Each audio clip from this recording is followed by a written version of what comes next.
آج میں بہت اہم مسئلے کی طرف آپ کی توجہ دلانا چاہتا ہوں کہ ہم نماز تو پڑھتے ہیں پر ہمیں نماز کے فرائض کا علم نہیں ہے. ہم یہ پتہ نہیں ہے کہ نماز کے اندر کون کون سی چیز فرض ہے اور کون کون سی چیز واجب ہے اور کون کون سی چیز جو ہے وہ سنت مستحبات. تو آج میں آپ کو فرض کے حوالے سے بتاؤں گا کہ نماز کے اندر جو ہے وہ چند چیزیں فرض ہے، اور فرض کہتے ہیں اگر آپ نے اس کو ادا نہیں کیا تو آپ کی نماز ہی نہیں ہوئی ہے.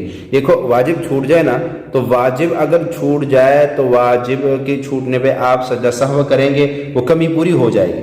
لیکن اگر فرض چھوٹ گیا، آپ کی نماز میں فرض چھوٹ گیا تو پھر نماز آپ کو دوبارہ پڑھنی پڑے گی، آپ کی نماز نہیں ہوئی. اب نماز کے اندر کل 13 فرائض ہے، 7 باہر کے ہیں اور 6 اندر کے ہیں. جو 7 باہر کے ہیں اس کو ارکان شرائط نماز کہا جاتا ہے، اور جو کیا کہتے ہیں اس کو اندر ہے ان کو ارکان بھی کہتے ہیں اور فرض بھی کہتے ہیں. تو یہ 6 اور 7 یہ ٹوٹل 13 ہو گئے، اور یہ فرائض نماز ہے. تو سب سے پہلا فرض یہ ہے کہ بدن کا پاک ہونا، یہ فرض ہے. کپڑوں کا پاک ہونا، بدن کا پاک ہونا، کپڑوں کا پاک ہونا، جگہ کا پاک ہونا، سطر کا چھپانا. اب دیکھیں مردوں کا جو سطر ہے وہ ناف سے گھٹنوں تک ہے، اور عورتوں کا سوائے چہرے اور ہتھیلی اور قدموں کے تمام بدن کو ڈھانپنا یہ ان پہ فرض ہے. اس کے علاوہ اگر کوئی جگہ کھلی رہی کسی عورت کی، اکثر عورتیں اس میں بہت احتیاطی کرتی ہے کہ بال کھلے ہوتے ہیں اور اسی طرح ہتھیلی بھی اپنا بازو کھلے ہوتے ہیں، تو یاد رکھیے اگر اتنے دیر کے لیے نماز کے اندر سطر کی جگہ کھل جائے جس میں 3 مرتبہ سبحان اللہ کہہ سکے تو نماز ٹوٹ جائے گی. تو اس کا بڑا خیال رکھنا. اور نمبر 5 نماز کا وقت ہونا. اب فرض ظہر کے ٹائم عصر کی نماز نہیں پڑھ سکتے، عصر کے ٹائم مغرب کی نہیں پڑھ سکتے، انہیں اپنے وقت پہ نماز کا پڑھنا یہ فرض ہے.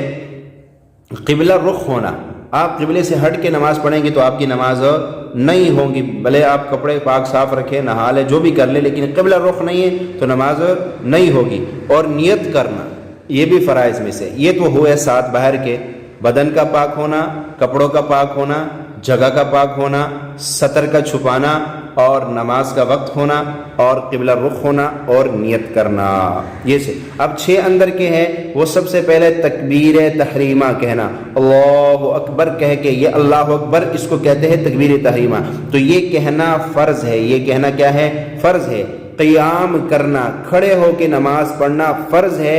اگر ایک شخص کھڑے ہونے پہ قادر نہیں ہے تو پھر تو وہ بیٹھ کے پڑھ سکتا ہے، لیکن اگر ایک شخص کھڑے ہونے پہ قادر ہے اور سستی کی وجہ سے یا ویسے جو ہے بیٹھ کے پڑھتا ہے تو اس کی نماز نہیں ہوگی. اس کے لیے کھڑا ہونا فرض ہے، یہ فرض نماز کے لیے. اور قرات کرنا، مطلق قرات کرنا نماز کے اندر فرض ہے. چھپ کے کھڑے ہو جاؤ ایسے نہیں، مطلق قرات کرنا. اور نمبر 4 رکوع کرنا. رکوع کرنا نماز میں فرض ہے. رکوع کرنا نماز میں فرض ہے.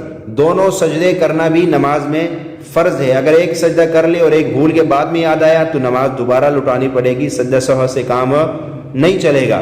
اور نمبر 6 قاعدہ آخر میں تشہد کے مقدار میں بیٹھنا. آخری قاعدے میں تشہد کے مقدار میں بیٹھنا یہ بھی فرائض ہے. بیٹھنا یہ فرائض میں سے ہے. اب جو ہے یہ تو ہو گئے نماز کے فرائض، لہٰذا اس کو اچھی طریقے سے ذہن میں بٹھا لینا چاہیے.